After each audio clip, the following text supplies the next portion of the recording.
another Star Wars Galaxy Hero video. This is the day we have finally launched the territory battles, or it was finally launched. And if you guys have been playing today, they have been doing their darndest to get this event, this new game mode up and running, and it has been a struggle. I know a lot of you people out there, like me, have had seemingly slow gameplay, but you know what? If they get it launched on time, or not even launched on time, if they get it working properly, then I am excited. Now, there are a few things I want to address before we even begin with this, and the first thing is airplane mode. Now what airplane mode is, for those of you who don't use this function, when you want to test out a team or when you want to try out something, airplane mode allows you to go into a battle once you've started it, you turn on airplane mode, and you run it through. Now, when the battle is over, you get this message that says connection error or whatever. What happens in territory battles, if you lose internet connection, so keep this in mind if you're traveling, if you're doing anything else, territory battles will automatically forfeit the battle for you. I haven't tried this out, I don't want to try this out, but if you are someone that does this, then be very, very careful, because you will essentially forfeit your attempt, and you only get one attempt. So keep that in mind. Now, the last thing that I want to throw out there, just for those of you, there is definitely a gameplay or a function or a way that you should approach territory battles, and I've talked about this in some of my other videos. If you haven't watched those other videos, I'll leave a link I'll leave a link in this section below, or I'll leave a clip at the end. But with territory battles, the way that this tutorial is having you go through and having you understand, you'll go through territory battles and you'll deploy first and then do combat missions and the platoon missions. But that, or at least that's the way that they would have you understand, or the way that they would have you do this. Now, some people, I've read the forums and I've been on Reddit, and a lot of people are upset because this is an incredibly misleading way to approach it. They're talking about deployments first. That doesn't mean you should deploy first, because if you deploy all of your troops, you will not be able to use them in combat missions or in platoon missions, or later on in special missions. So don't deploy first. The first thing that you should do is combat missions, because in combat missions or in later phases, special missions, you will have to use specific characters for those events, or for those moments, right? Or for those actual battles. So go through. If you're just getting onto this, or if you're just seeing this for the first time, where it says deploy here, actually pull out, don't go into it, don't actually hit deploy, exit, right? Hit clear and then move back, right? This is just showing you what you need to do eventually, not what you should be doing immediately.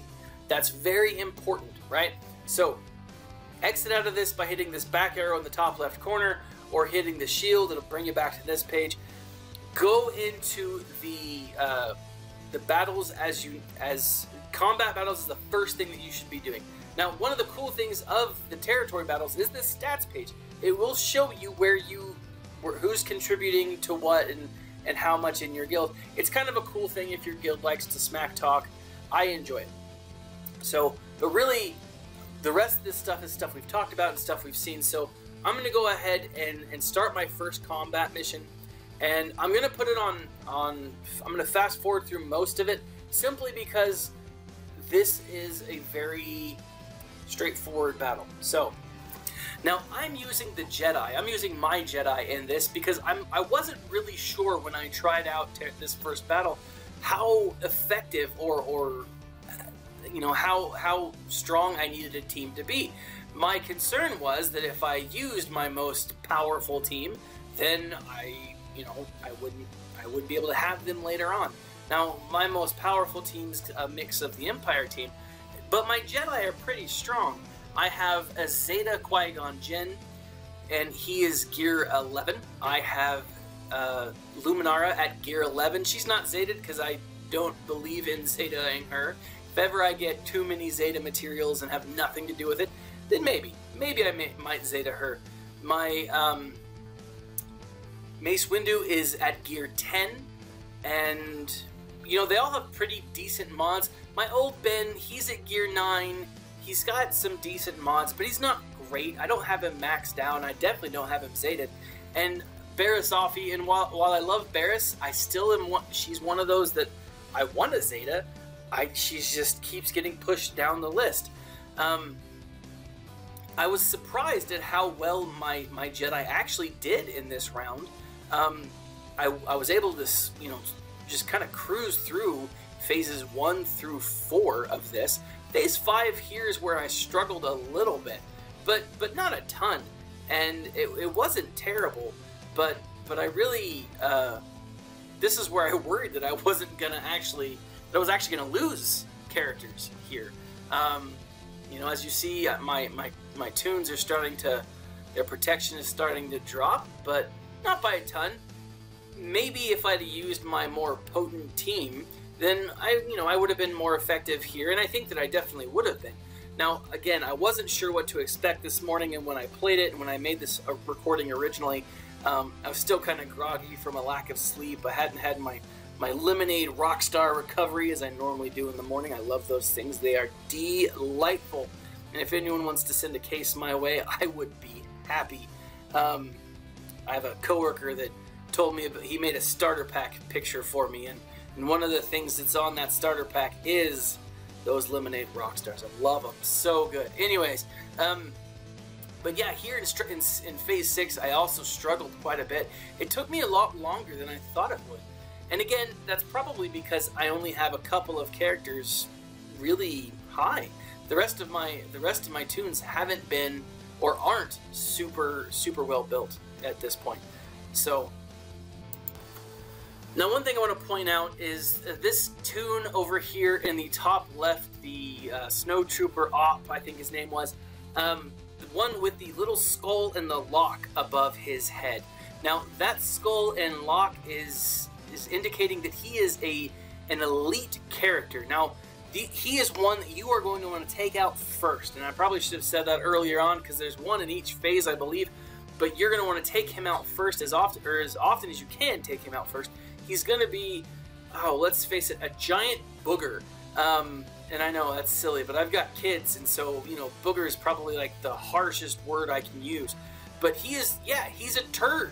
He's so difficult to defeat, and he keeps the rest of your team alive. So get rid of him just as quickly as you possibly can.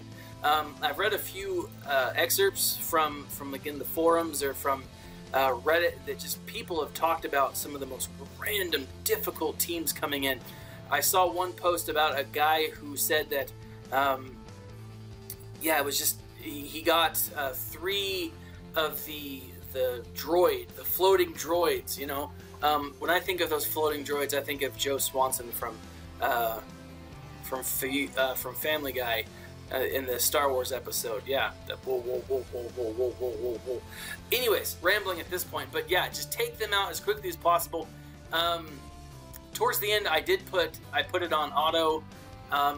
You get quite a few points for this battle. So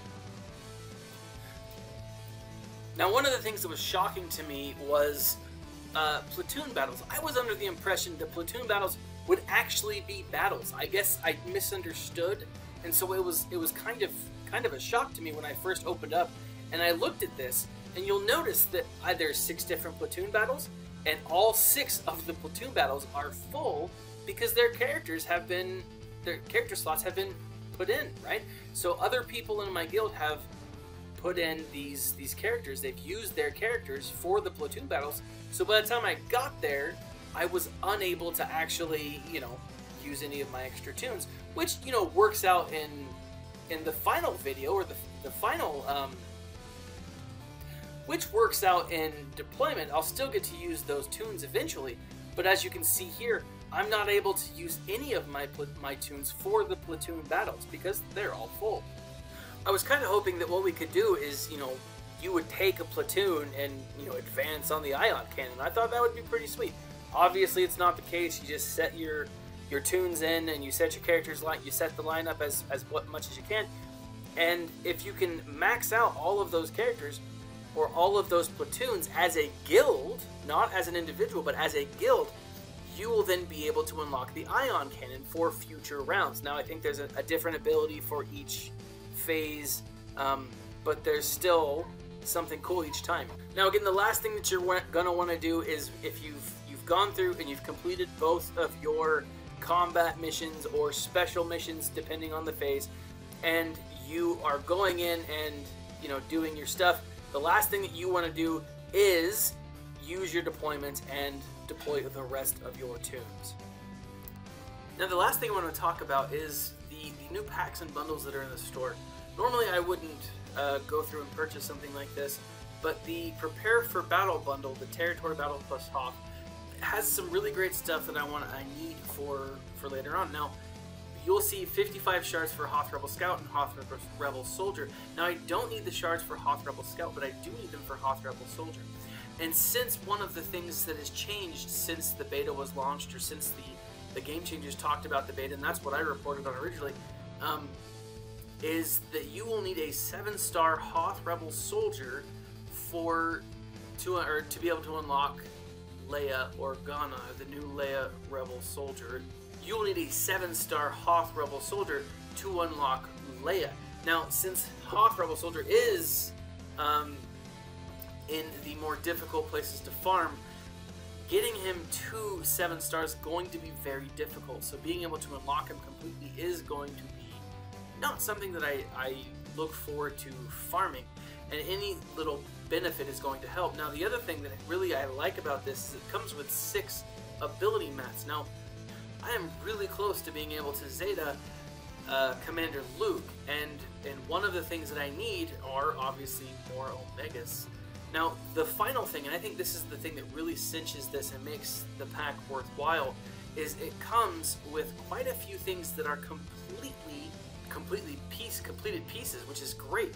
You get 2 full stun cuffs, 1 full biotech implant, 2 full stun guns, this electro binoculars, just quite a bit of awesome things that most people, that I particularly, need. Now, I don't need the extra shards for Hoth Rebel Scout. I did farm him completely. I do have him completed. But 55 shards is going to go a long way in the shard shop for me to being able to unlocking more potential stuff. And so I will be purchasing him. Now, the next thing that I will be doing, and I'm going to do it now simply because I don't like this, and I don't like these packs, and I think that they are a huge gamble, and most people would agree with me. I mean, look at this. There are roughly 12 different options or possibilities, and only 4 of them will allow you to unlock Captain Han Solo completely. Now, really, what it comes down to is, are you willing to spend $10, which is roughly what 100 or 1,299 credits comes out to be, for 5, 7, 10, 12, 15, 20, or even 25 or 50 shards. Even if it's 25, it's still not enough to unlock Hoth Rebel or Captain Han. Even if you do buy the $10 pack, which is 40 shards, it's still it's not enough. But to show you that it's not enough, it's not worth it, I'm going to purchase it. I'm going to take one for the team. It's, guys, just buy crystals. The chances of anyone really getting enough shards for this to be worth it is very slim. So now, knowing my luck, I'm gonna unlock him and, you know, get quite a few, but I doubt it. And of all the packs that I've bought so far, this has been, none of them have paid off more than, I think, 7 shards. But here we go, taking one for the team, 7. Guys, that was not worth it, right? 1,200 shards. I got 7 shards just with my first Omega refresh the other day. So don't do this. Don't make the mistake that I did. I did this to show you guys it's just not worth it. Now, there are these faction mega packs. Again, you get 5 chances at winning those cards, but it's 10 to 330. Again, you're going to have to really need a bunch of extra crystals, or you better have a bunch of extra crystals lying around, or just really need those shards for this. My suggestion is to go in, buy crystals from the crystal pack. One-time crystal purchase of $50, of $100 is so much easier and better for you in the long run. Now, I would have suggested the $10 crystal pack, the daily 100 crystals pack that they used to have, that they took away from us. But like I said, they took it away from us, and hopefully they gave us a better value. Hopefully they gave us something that's a little more worth it. Even if it was 150 crystals for a day, for a month, or for 21 days, I'd do it. That's so worth it. I love it. But I do think they pulled the pack because of the territory battles, right? If you were to unlock all 45 stars in the territory battles, then you are going to be able to get 500 crystals, you and your whole guild, and that goes a long way. So it's not a daily 500 like the territory, like the arena number 1 is, but it's still pretty good, right? So that is why I think that this is valuable. Like I said, these things are totally up to you. Do what you want with them. I do think that this pack is worthwhile if it's going to help you. I'm going to use it, and I think what I'm going to do is upgrade my Thrawn, which may seem a little counterintuitive, but I might use him or Commander Luke. Not entirely sure. Now here is the grand opening. I'm not going to go ahead and skip it, nor will I fast forward it. I hope you guys can enjoy the process of this. I'm doing this for you and a little bit for myself. I need those things, and I'll benefit from them. But as this opens up, I just want to close out with saying, what have you guys thought about this new territory battle? Is the event worthwhile? Is it something that you've enjoyed? Were you confused? Did you make the mistake and deploy all of your troops first, like a lot of people did? Leave a comment in the section below. Like us, subscribe to our channel. We'll be doing these videos more and more often. And the more subscribers we get, the more often we will be doing these types of things. So leave a comment in the section below. If you feel like, you can follow me at Real GoingNerdy at Twitter, and visit our website at GoingNerdy.com. This has been Thaddeus for Going Nerdy, and as always, my friends, stay nerdy.